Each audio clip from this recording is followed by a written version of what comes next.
दोस्तों, जो नेता बात बात पर बड़े बड़े रोड शो करता था, जो नेता जश्न में या फिर जलसों में यकीन करता था, जो नेता हर वक्त कैमरे से घिरा रहता था, चारों तरफ कैमरे से घिरा रहता था, जिसे भीड़ में जश्न में रहना ही पसंद था, आखिर वो नेता अचानक तन्हा कैसे हो गया?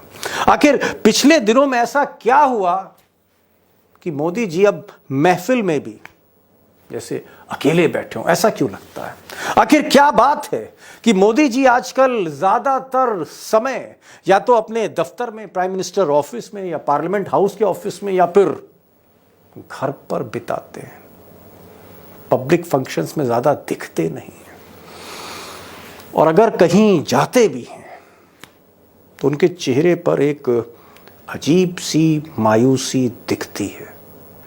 अब दोस्तों, अगर मेरी बातों पर यकीन नहीं है तो कम से कम कैमरे पर यकीन करिए, तस्वीरों पर यकीन करिए। एक ताजी तस्वीर देखते हैं, पिक्चर और क्लियर होगी, एक्सप्रेशन मोदी जी के और क्लियर होंगे, कहानी और समझ में आएगी। ये जो ताजी तस्वीर मैं आपको दिखाना चाह रहा हूँ, ये ताज़ी तस्वीर पार्लियामेंट की है, हाल फिलहाल की है, और यहाँ बड़े बड़े नेता, जी हाँ, देश के बड़े नेता सब एक साथ एक छत के नीचे पर बैठे हैं। बिरला जी, ओम बिरला जो स्पीकर हैं, उनका चैम्बर है, ओम बिरला जी बैठे हैं, अपोजिशन पार्टी के नेता बैठे हैं, सामने आपको वाइट टी शर्ट में राहुल गांधी दिख रहे हैं, इधर राजनाथ सिंह बैठे हुए हैं, अमित शाह बैठे हुए हैं, और मोदी जी बैठे हैं। लेकिन मोदी जी का ध्यान लगता है कि कहीं अलग है। अब अगर गौर से आप देखें तो इस तस्वीर में राहुल गांधी मुस्कुरा रहे हैं, चेहरे पर एक रौनक है, नूर है, लेकिन मोदी जी जो सोफे पर बैठे हैं कहीं और देख रहे हैं, और चेहरे पर मायूसी साफ झलक रही है। अब दोस्तों, ये जो मायूसी मोदी जी के चेहरे पर दिख रही है, इसकी वजह क्या हो सकती है? क्या मोदी जी हर मोर्चे पर आजकल फेल हो रहे हैं? चारों तरफ से मुसीबत से घिरे हुए, बदकिस्मती का दौर है, और अगर अर्थनीति देखें तो बेरोजगारी और महंगाई बेतहाशा बढ़ रही है, लगाम कस नहीं पा रहे। अगर आप विदेश नीति देखें तो अभी तक छाती पर चीन था, लेकिन बगल में बांग्लादेश में जो कुछ हो रहा है, एक्सपर्ट्स कह रहे हैं फेलियर है फॉरेन पॉलिसी का। अगर आप संसद देखें, संसद में देखें जहां मोदी जी की तूती बोलती थी, प्रचंड बहुमत था, आज नौबत यह है कि बिल पास कराने में, कानून पास कराने में मोदी जी को दिक्कत हो रही है।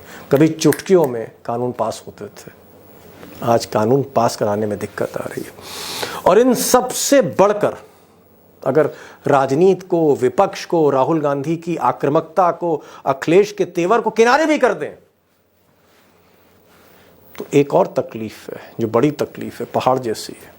3 राज्यों के चुनाव, क्या जो 3 राज्यों के चुनाव आने वाले हैं 2 महीने बाद, और नतीजे नवंबर में होंगे, क्या इन चुनाव में, क्रूशल इलेक्शंस में मोदी जी को कहीं ना कहीं हार का डर सता रहा है, और वो चेहरे पर दिख रहा है? और क्या मोदी जी को ऐसा लगता है कि अगर ये चुनाव हाथ से निकल गए, हरियाणा निकला, महाराष्ट्र निकला या झारखंड निकला, तो बीजेपी में जो बगावत का कहीं ना कहीं ज्वालामुखी धधक रहा है वो फटेगा, बगावत का जो धुआं है वो आग की तरह फैलेगी, और आरएसएस जो मौके का इंतजार कर रही है वो कुछ ना कुछ खेल करेगी? तो क्या ये प्रेशर है घर के अंदर से, या फिर ये जो बैसाखियां हैं, एक इस कंधे के नीचे, एक दूसरे कंधे के नीचे, एक नायडू की बैसाखी, एक नीतीश की बैसाखी, क्या मोदी जी को लगता है कब तक कंप्रोमाइज करें, कब तक झेलें इन 2 खिलाड़ियों को? क्या ये बैसाखियां खिसक भी सकती हैं कंधे के नीचे से? ये डर सता रहा है, इसलिए वो मायूस दिखते हैं। अब दोस्तों, ये बातें मैं कोई हवा में नहीं कह रहा हूं, किसी तस्वीर के आधार पर या एक फेशियल एक्सप्रेशन के आधार पर नहीं कह रहा हूं। वो मोदी जी जो पूरे दिन भर, सुबह 8 बजे किसी फंक्शन में, 10 बजे किसी फंक्शन में, 12 बजे किसी वीडियो कॉन्फ्रेंस में, फिर किसी मीटिंग में, फिर किसी कैबिनेट की मीटिंग में, फिर किसी जलसे में, फिर किसी दूसरे शहर को चले गए, राज्य में चले गए, दोपहर में अगर दिल्ली हैं तो शाम को अहमदाबाद हैं, रात में मुंबई में किसी कार्यक्रम में, public function after public function, जो मोदी एक एक दिन में गोदी मीडिया के टेलीविजन में 4-4 बार हेडलाइन बदल देता था। वो मोदी आजकल पब्लिक फंक्शन से थोड़ा सा ऐसा लगता है परहेज कर रहे हैं। जैसे मिसाल के तौर पर आखिरी बड़ा फंक्शन अगर मैं मोदी का देखूं पिछले कुछ दिनों में, तो 3 अगस्त को था दिल्ली में, एक एग्रीकल्चर की कॉन्फ्रेंस थी जो उन्होंने एड्रेस करी थी। अगर आप वीआईपीज़ के साथ उनकी मुलाकात देखें तो मैं कहूँगा कि अगर आप उनका ट्विटर हैंडल देखें पीएमओ का या प्राइम मिनिस्टर का, तो 5-6 दिनों में जो बड़ी मुलाकातें हैं 2 ही हैं, एक नागालैंड के चीफ मिनिस्टर के साथ और एक केरल के गवर्नर मोहम्मद आरिफ खान साहब के साथ। और अगर कोई मीटिंग उन्होंने करी है तो वो अभी कुछ दिन पहले 2 दिन पहले एमपीज़ की मीटिंग थी, शेड्यूल कास्ट और शेड्यूल ट्राइब्स की मीटिंग थी। वो ज़रूरी थी क्योंकि सुप्रीम कोर्ट का एक ऐसा ऑर्डर आ गया था। सवाल इस बात का है कि क्या वाकई पब्लिक अपीयरेंस से वो परहेज कर रहे हैं? क्या उनको लगता है कि वाकई ओवरडोज हो गई है, ओवर एक्सपोजर है उनका, हर जगह दिखना? अब जैसे आज वो वायनाड गए हैं, वायनाड इसलिए गए हैं क्योंकि वायनाड में वाकई एक बहुत बड़ी तबाही थी, एक बहुत बड़ा हादसा था, वहाँ जाना ज़रूरी था। लेकिन अगर वायनाड हटा दें, बड़े फंक्शंस में, पब्लिक फंक्शंस में मोदी नहीं है, कैमरे के चारों तरफ, उसके बीच में मोदी नहीं है। अब दोस्तों मैं ये तो नहीं कहूँगा कि राहुल गांधी के चेहरे पर आजकल नूर ज़्यादा है, मोदी जी के चेहरे पर नूर कम है, या मैं ये कहूँ कि राहुल गांधी जो हैं he is bubbling with confidence, confidence he confidence है, बहुत एग्रेसिव हैं, और मोदी जी पार्लियामेंट में ही नहीं जा रहे, राहुल गांधी को ही फेस नहीं कर रहे हैं। जब वित्त मंत्री बजट पर बोल रही हैं तो मोदी जी बैठे ही नहीं हैं संसद में। मैं ये नहीं कहूँगा, लेकिन एक चीज़ मैं आप पर छोड़ता हूँ, आप भी इस पर गौर करें। मोदी जी जिस तरह से भीड़ में अकेले दिख रहे हैं, उनके चेहरे पर जो मायूसी है वो किस तरफ इशारा करती है? क्या वाकई चारों तरफ से मोदी घिर रहे हैं? और ये जो 3 राज्यों में चुनाव है, बिग चैलेंज है उनके लिए। नायडू नीतीश बिग चैलेंज है, और एक एग्रेसिव अपोजिशन, एक बहुत ही आक्रामक विपक्ष, और मोदी जी के उसके सामने 240 सांसद अल्पमत में बीजेपी। क्या ये एक बहुत बड़ा चैलेंज है और मोदी जी को डिस्टर्ब कर रहा है कहीं ना कहीं, और वो उसका सॉल्यूशन ढूंढ रहे हैं लेकिन सॉल्यूशन मिल नहीं रहा है? करें तो करें क्या? मुझे लगता है बहुत बड़ा सवाल है, क्योंकि मैं बात मोदी की नहीं कर रहा हूं, मैं बात इस देश के प्रधानमंत्री की कर रहा हूं। मुझे लगता है वीडियो गौर से देखिएगा, 2 खास मेहमान हैं, अशोक वानखेड़े टाइगर होंगे, टाइगर के ऑब्जर्वेशंस देखिएगा, उमाकांत लखेड़ा होंगे, वो भी ऑब्जर्व करते हैं मोदी को, राजनीति को, उनको सुनिए, दोनों को सुनिए। मुझे आपने सुन लिया, खुद तय करिए कारण क्या है। मोदी जी आजकल मायूस क्यों दिखते हैं? टाइगर, पहला सवाल, नरेंद्र मोदी पब्लिक अपीयरेंस नहीं कर रहे हैं, 4-5 दिन हो गए। वायनाड का दौरा, जो एक जरूरी दौरा था प्रधानमंत्री के लिए, जिस तरह का वहां पर हादसा हुआ है, उसको अगर आप छोड़ दें, पार्लियामेंट हाउस जाते हैं, सदन में नहीं जाते, कोई पब्लिक अपीयरेंस नहीं। वो मोदी जो 3-3, 4-4 पब्लिक अपीयरेंस कर रहे थे, कैमरे उनके पीछे दौड़ते थे, मोदी हर फ्रेम में दिखते थे, मोदी सुर्खियों में थे, मोदी हेडलाइंस में थे, वो मोदी आज की तारीख में एक मायूसी के आलम में दिखते हैं। और कल जब उनकी तस्वीर कई दिनों के बाद दिखी स्पीकर के चेंबर में, तो वो जो चेहरा था बहुत कुछ बता रहा था। एक तो उस चेहरे पे नूर नहीं था, और कहीं ना कहीं मायूसी थी। ये जो मायूसी है अचानक नरेंद्र मोदी के चेहरे पर, उनके हाव भाव में, भाव भंगिमा में, उनकी पूरी पर्सनालिटी में, क्या वजह है? या मेरी आंखें धोखा दे रही हैं? नहीं नहीं नहीं, आंखें आपकी किसी की भी धोखा दे रही है। उन्होंने स्वयं से धोखा खाया है। उन्होंने स्वयं से धोखा खाया है, खुद से। हमारी आंखें धोखा नहीं दे रही है, उन्होंने स्वयं से धोखा खाया है। जिसको अपना साथी समझ के चले थे वो उनका बॉस बन चुका है। अभी अमित शाह जी तय करते हैं कि वो किससे मिलेंगे, क्या करेंगे, क्या नहीं करेंगे। Point number 1। पॉइंट नंबर 2, जो आपने कहा कि चेहरे पे वो नूर नहीं है, उनको पहली बार समझ में आ रहा है कि बैसाखियों की सरकार किसको कहते हैं। पहली बार समझ में आ रहा है कि सबका साथ, सबका विकास, सबको साथ में लेके चलने वाली जो बात है वो यथार्थ पे लाने में कितनी तकलीफ होती है, ये पहली बार समझ में आया है। पहली बार उनको समझ में आ गया है कि पार्लियामेंट में जब विपक्ष चढ़ जाता है तो आपके पास शब्द नहीं होते, आपकी शाउटिंग ब्रिगेड भी नीचे पड़ जाती है जब उधर से आवाजें उठती हैं। उन्हें पहली बार समझ में आया कि बजट बनाते समय हमें अब हमारे बैसाखियों को भी पूछना पड़ता है कि आपको क्या चाहिए आका, आप नाराज मत होइए। उन्हें पहली बार समझ में आया कि इस बजट को डिफेंड नहीं कर पाए। वो पहली बार उनको समझ में आ गया कि लीडर ऑफ अपोजिशन किसी को बनाना पड़ेगा। पहली बार उन्हें समझ में आ गया कि लीडर ऑफ अपोजिशन जब धारता है तो फिर आपकी चीजें पस्त होती है। उन्हें पहली बार समझ में आया कि जिन किसानों को वो हरियाणा भी क्रॉस करने नहीं दे रहे थे, वो किसान पार्लियामेंट के अंदर आकर सीने में मूंग दल के चले गए। उन्हें पहली बार समझ में आ गया कि अल्पमत की सरकार क्या होती है। उन्हें पहली बार समझ में आ गया कि बिल पास करने के लिए तमाम लोगों के हाथ पैर जोड़ने पड़ते हैं, नहीं तो बिल वापस होता है। ये पहली बार समझ में आ गया। उनको पहली बार समझ में आ गया कि संघ का हमको कोई जरूरत नहीं, इस बोलने का मायना क्या है। उन्हें पहली बार संघ भी समझ में आया। उन्हें पहली बार समझ में आ गया कि एक आध मुख्यमंत्री ऐसा भी हो सकता है कि जो दिल्ली को भी आके दिखा सकता है, योगी जी ने वो करके दिखाए। बहुत सारी चीजें पहली बार मोदी जी को समझ में आ गई।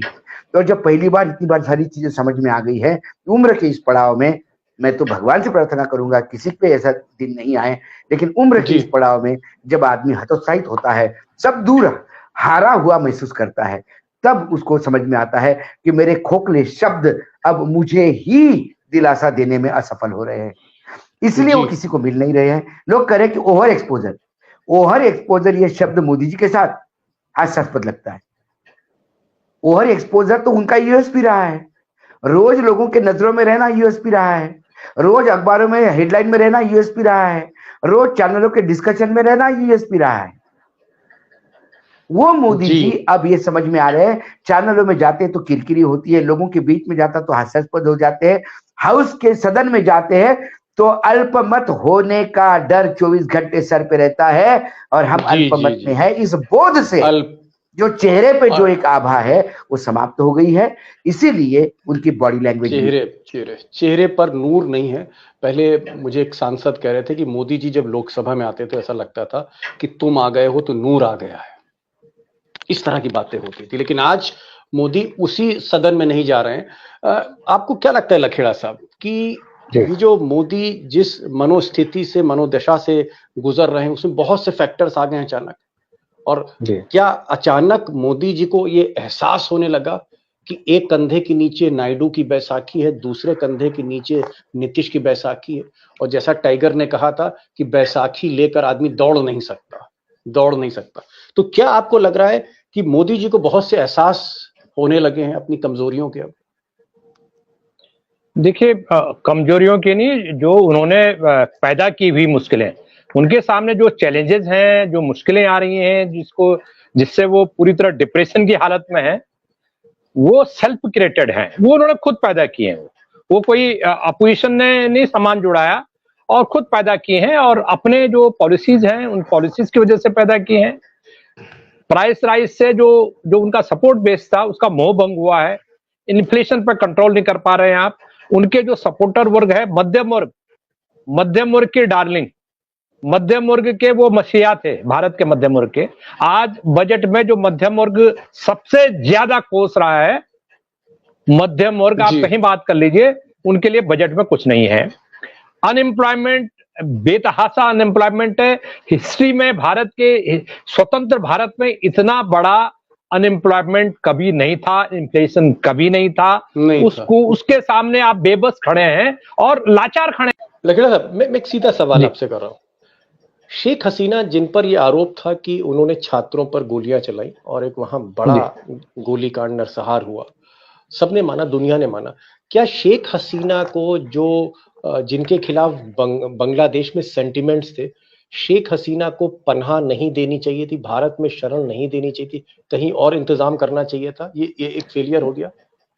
आपकी डिप्लोमेसी क्या कर रही है? मैं तो यूरोप में, दुनिया के कई देशों में घुमा हूं, डिप्लोमेट से मेरी बात होती थी। आपकी डिप्लोमेसी पूरी तरह फेल हो गई है। और आपने वहां, एक तो वहां क्या हो रहा है, वहां जो गृह युद्ध छिड़ गया था, आपको उसकी जो तीव्रता थी, उसकी गहराई थी, उसका अंदाजा ही नहीं है आपको। आपके मित्र देश का मतलब कैसा मित्र है जो चारों तरफ से आपसे घिरा हुआ है, लेकिन उनकी हांडी में क्या पक रहा है आपको पता ही नहीं है।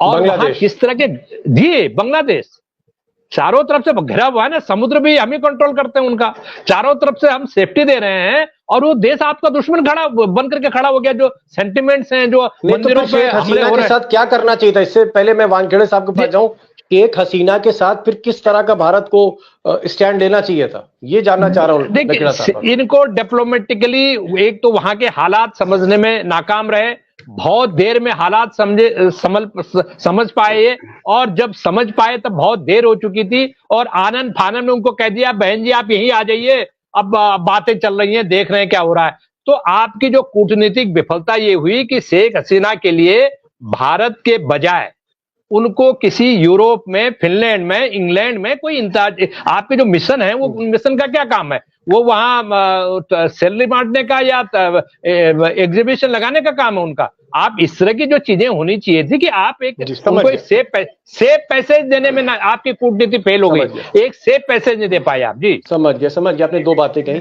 कि बांग्लादेश पे बुरी तरह फेल हुए, और ये एक आप कह सकते हैं लेटेस्ट ट्रिगर पॉइंट है जहां मोदी जी की कहीं ना कहीं जो साख है और थोड़ी कम हुई।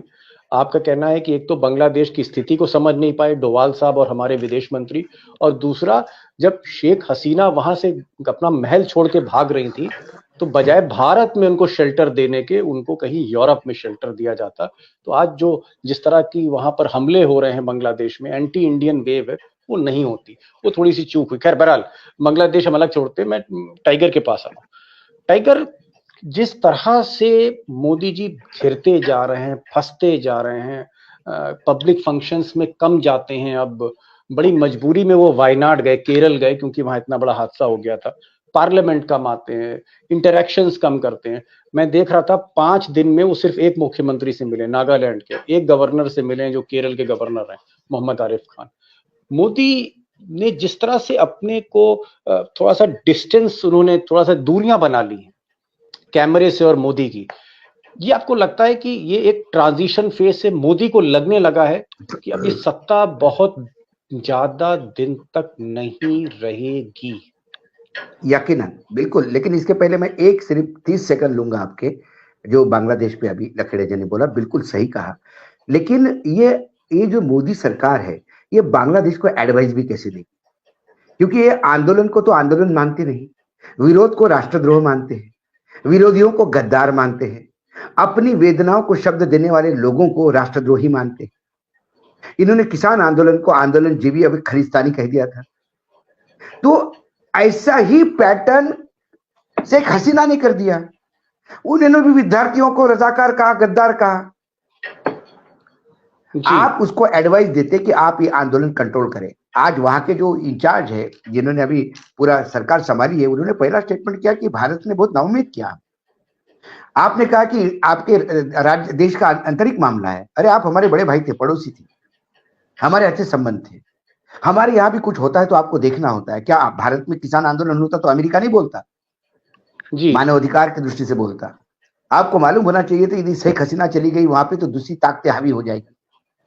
ये आपने सोचा ही नहीं, क्योंकि आपको लगा कि जब हम आंदोलनकारियों को कुछ नहीं मानते तो ये इसको भी मानने दो। ये सोच है, ये सोच है इनकी ये सोच ने ही इनको ये विदेश नीति पे एक्शन करने के लिए मतलब फेल किया। अब आगे आपके पॉइंट टाइगर, बहुत बड़ा पॉइंट टाइगर। एक चीज दर्शकों को बताना चाहूंगा, टाइगर का ये कहना है कि आंदोलन को आंदोलन समझिए, मूवमेंट को मूवमेंट समझिए, पब्लिक आवाज को पब्लिक की आवाज समझिए डेमोक्रेसी में। उनको देशद्रोही मत कहिए। अगर आप देशद्रोही मान लेंगे, जैसे किसानों को अगर आपने देशद्रोही मान लिया, या जो लोग आपके अगेंस्ट आवाज उठा रहे हैं अपनी मांगों को लेकर, उनको अगर आप देशद्रोही मानेंगे तो फिर मिसकैलकुलेशन है, वो मिसकैलकुलेशन जो शेख हसीना से हो गया। जी हाँ टाइगर, कुछ कहना चाह रहे थे? हाँ, मैं वही कहा कि जो इन्होंने यहाँ मिसकैलकुलेट किया, तो वहां पे सवाल यह है कि हमारा देश आज भी लोकतंत्र में विश्वास रखता है और इसीलिए हमारे यहाँ रक्तपात नहीं होता। और इसका गलत फहमी इस सरकार को है कि यहाँ के लोग हम कंट्रोल में करते हैं। क्यों मिलेंगे मुझे बताइए? जब आदमी के पास पैसा नहीं है, कर्जदार कर्ज मांगने वाले बाहर खड़े हैं, आदमी किसी के लिए कुछ करने की स्थिति में नहीं है, आदमी का जो बुलंद एक समय का समय था वो सब खराब हो चुका है, आदमी सबसे बुरे दिन में है, तो ऐसे में आदमी क्या करता है?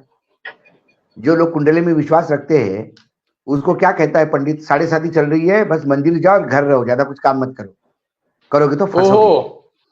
ऐसा ही इनका बुरा, हाँ, ऐसा ही इनका बुरा समय चल रहा है कि रास्ते पे मत चलो कि कुत्ता काट लेगा। ऊंट पे भी बैठोगे तो भी कुत्ता काट लेगा, क्योंकि समय बुरा है। ऊंट पे भी बैठो तो कुत्ता काट लेगा, समय बुरा है। बोलने में थोड़ी टैक्स लगता है, सब जीएसटी थोड़ी लगता है बोलने में। और अब इनको क्या है, ये बोलने को किसी भी वाक्य को जुमला बोल देते हैं। यही अमित शाह जी है ना जिन्होंने जुमला बोल दिया था। यही अमित शाह जी ने है ना जिनने ये कहा था कि हमको जातिगत जनगणना से कोई परहेज नहीं है। यही अमित शाह जी था, इन्होंने 10 बात की तो 10 बात पे यू टर्न लिया। मैं इनके बातों पे कुछ नहीं, ये अब अपने आप में एक दम लाने का प्रयास करते हैं, अपने आप में एनर्जाइज लाने का प्रयास करते हैं। लेकिन मैं कहता हूं, नेता को एनर्जी जो अभी इनके पूरी हवा निकल गई है, वो पूरी एनर्जी और जो नूर आप देखना चाहते हैं, हंसता हुआ नूरानी चेहरा, ये सारा दिखाना चाहता है। ये कोई मशरूम खाने से नहीं आएगा, ये आएगा तो आपको नूरानी चेहरा ये वापस आना पड़ेगा, तभी जब आप 300 पार करोगे। लकीड़ा साहब, क्या मोदी जी को सेटबैक लगा कि वक्फ बोर्ड का जो एक उनका एजेंडा था कि इसमें मैं डीएम को पावर दे दूंगा, इस तरह का नियम बदल दूंगा, कानून बदल दूंगा, और अल्टीमेटली क्या आपको लगता है, अंदर की खबर, क्योंकि आप तो रोज पार्लियामेंट जाते हैं और नीतीश बाबू के भी टच में, नायडू के भी टच में, क्या नायडू और नीतीश का प्रेशर था और मोदी जी ने ये जो कानून था मुस्लिम वक्फ बोर्ड का, उस पर वो सरेंडर हो गए? कानून पास उन्होंने इसलिए नहीं कराया, उनको लगा कि अगर मैं इस बिल पर बहुत ज्यादा इसको परसू करता हूं तो नायडू नीतीश नाराज हो जाएंगे, और नायडू नीतीश नाराज हुए तो सरकार गिर सकती। देखिए, बहुत बुरी, ये बड़ा सेटबैक था। उनको लग गया था पता कि अगर हमने बेसिकली लाए थे उसको जेपीसी में डालने के लिए ही पेश किया था। उनको पता था कि ये मौका नहीं है, क्योंकि उन्होंने वादा कर रखा था पब्लिक से, तो उनको लग गया पता कि ये मौका नहीं है, ये ऐसा वक्त है कि आपके हाथ झुलस जाएंगे इसमें। आपकी जो सरकार है उसके जो 2 पहिए हैं वो पहिए क्लच कर जाएंगे, बैसाखियां टूट जाएंगी। इसलिए उन्होंने किया और बला टाला, जिसको कहते हैं पिंड छुड़ाना। पिंड छुड़ा करके किनारे हो गए, क्योंकि उनको लगा कि कुछ भी ये आफत हम बैठे बैठे के आफत मोल ले रहे हैं। देखिए, फेलियर्स जो है ना, फेलियर्स केवल एक ही मोर्चे पर नहीं थी, बाकी जो फेलियर्स हैं, आपका संख्या बल आपके पास है नहीं। संसद सत्र जो हुआ, पिछले 2 सरकारों के संसद सत्र और इस सत्र में कितना जमीन आसमान का फर्क था। आपको ये ताकतवर अपोजिशन ने जीने नहीं दिया आपको। पूरे जितने दिन सेशन चला, चाहे वो पिछला फर्स्ट सेशन रहा हो, सेकंड सेशन रहा हो। और तीसरी बात यह है कि न्यायपालिका और इसका रुख देख करके भी देखे, चारों तरफ से जब मुसीबत आती है, चारों तरफ से आती है। जो जुडिशरी है, जुडिशरी ने दिखा दिया ना, कल मनीष सिसोदिया की बेल पर दिखा दिया और कमेंट कर दिया कि आपके ये जागीर नहीं है कि आप जीवन भर किसी को जेल में रखें। मेरा स्पष्ट सवाल है कि मोदी जी का जो असली डर है, जो रियल उनका जो एक कह सकते हैं डर लग रहा है, फियर जिसे कहते हैं, फियर फैक्टर, वो महाराष्ट्र, हरियाणा और झारखंड, इन तीनों राज्यों के चुनाव को लेकर है। उनको लगता है कि ये अगर हारेंगे तो हालात और ज्यादा मोदी के खराब हो जाएंगे। सवाल 3 राज्यों का नहीं है, मैं वही तो बता रहा हूं दीपक भाई आपको।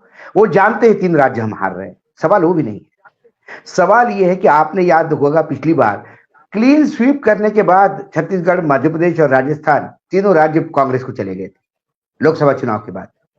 क्या हुआ उनका? कुछ नहीं हुआ, क्योंकि तब 300 प्लस का नंबर था। मोदी जी को सुबह से शाम तक जो सपने ये आ रहे हैं कि वो 240 के साथ अकेले पड़े हुए, उन्हें उन 52 लोगों में से एक पे भी विश्वास नहीं कि ये परमानेंट मेरे साथ रहेगा। आखिरी सवाल लखेड़ा साहब, और 1-1.5 मिनट में जवाब चाहूंगा। क्या आपको लगता है, टाइगर ने कहा कि ये तीनों राज्य मोदी जी के हाथ से निकल रहे हैं, महाराष्ट्र निकल रहा है, हरियाणा निकल रहा है, झारखंड निकल रहा है। मैं बहुत डिटेल में इन राज्यों पर नहीं जाना चाहता, फिर कभी वीडियो बनाएंगे।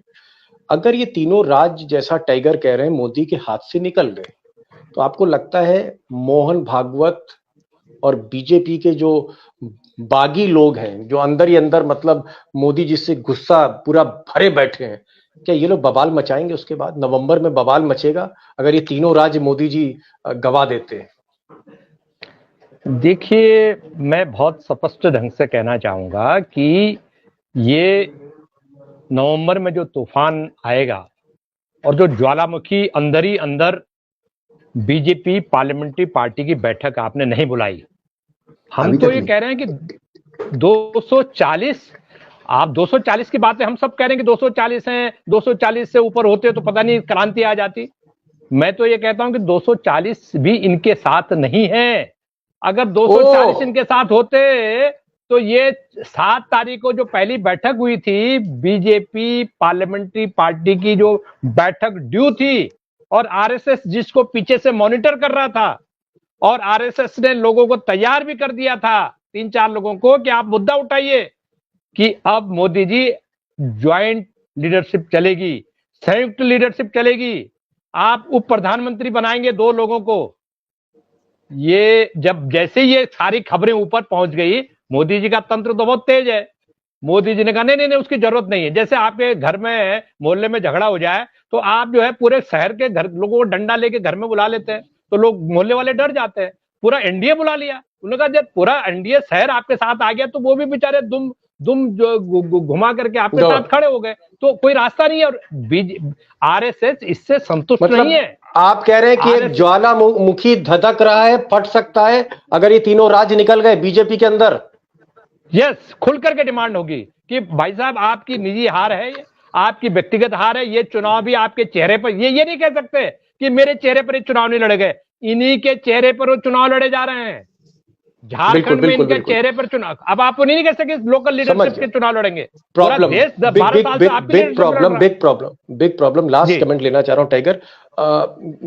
लखेड़ा साहब कह रहे हैं कि बहुत बड़ी दिक्कत हो जाएगी, बगावत का ज्वालामुखी धधक रहा है बीजेपी के अंदर, धुआं ही धुआं है। लोग मन बनाए बैठे हैं, मोहन भागवत मन बनाए बैठे हैं कि गलती हुई नहीं, खेल हुआ नहीं। तो क्या आपको लग रहा है नवंबर के बाद ऐसा दिक्कत हो सकती है?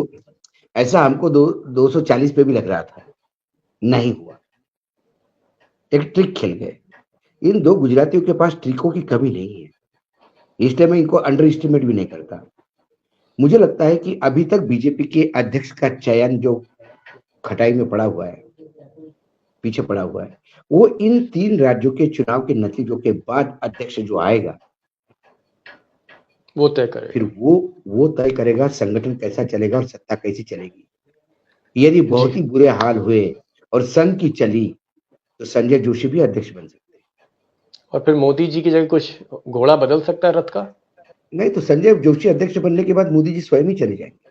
ओ चलिए साहब, नवंबर का इंतजार करते हैं। जैसा कि हमारे पैनलिस्ट कह रहे हैं, मायूसी का जो ये आलम है, ये सिर्फ एक डर है। 3 राज्यों के बाद क्या होगा, अगला पड़ाव जो मोदी जी का आ रहा है उसमें क्या होगा, नवंबर के महीने में क्या होगा। और जैसा कि लखेड़ा साहब ने कहा कि महाराष्ट्र, हरियाणा, झारखंड गया तो फिर आरएसएस और बीजेपी के अंदर ही लंका लगने लगेगी मोदी जी की। और टाइगर कह रहे हैं कि अगर अध्यक्ष दूसरा आ गया, एंटी गुजरात लॉबी का आ गया, तो फिर मोदी जी को बैकफुट पर जाना पड़ेगा। बहरहाल चारों तरफ से मुसीबत से घिरे हुए हैं और इसी वजह से एक मायूसी का आलम है, चेहरे से नूर जा रहा है। टाइगर आप आए, बड़ी खुलकर बात हुई, क्योंकि एक ऐसा विषय था कि मोदी मायूस, मोदी के चेहरे पे नूर नहीं, इस पर कोई बोलने को तैयार नहीं होता। दोस्तों मैं ये कहना चाह रहा हूँ, और बड़ी मुश्किल से मेरा और आपकी ये खुशकिस्मती है दोस्तों कि टाइगर और लखेड़ा जैसे पत्रकार हैं जो कम से कम इस टॉपिक पर कैमरे पर बोलते हैं। Thank you so much. आज तो बहुत जबरदस्त फायरी डिबेट था और आप लोगों ने जिस तरह से कहा कि जो असली खेल है नवंबर से शुरू होने जा रहा है। Let's wait for November. Tiger आपका बहुत बहुत शुक्रिया, लखेड़ा साहब आपका बहुत बहुत शुक्रिया इस प्रोग्राम में आए। Thank you on behalf of my friend. Thank you so much sir.